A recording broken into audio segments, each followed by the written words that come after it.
Shortly, I'm going to be leaving to go and attend a special event with some friends who I've been friends with for over 20 years now.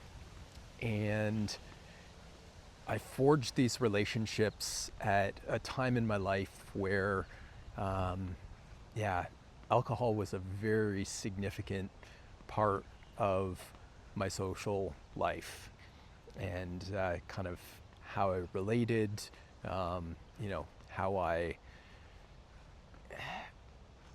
covered up a lot of the parts of myself that I didn't want to take a look at.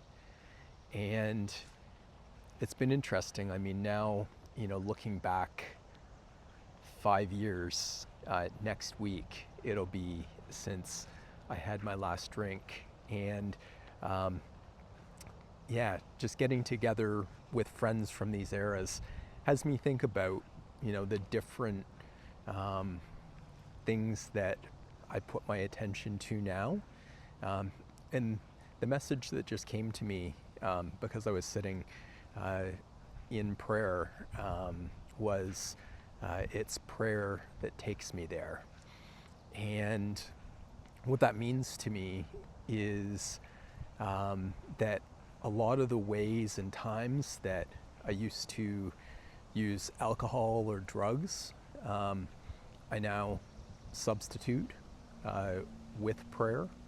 And it's something that I work into my everyday schedule. So, one of the benefits of my work structure is that I can carve out small pockets of time throughout the course of a day to pray 4, 5, 6, 10 times some days, depending on how challenging life is, or how good the lesson is, or how much it's kind of taking root. And I want to go deep into it.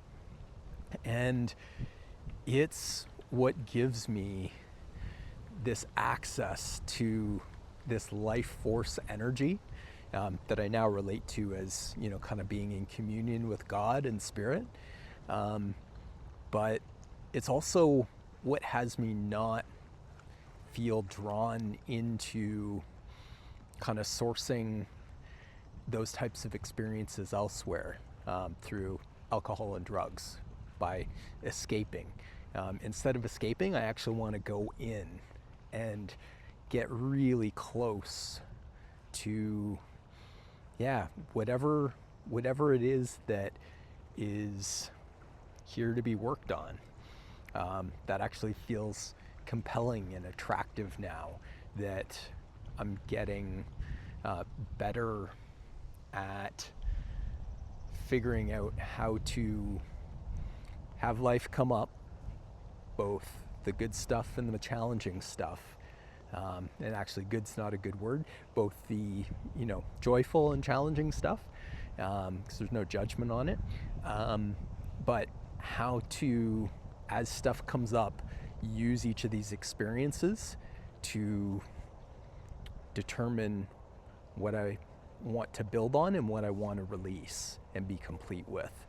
And that's where prayer has become my go-to in how to get there. And so, in my recent prayer session, I had this little message that came to me and said, prayer is what gets me there.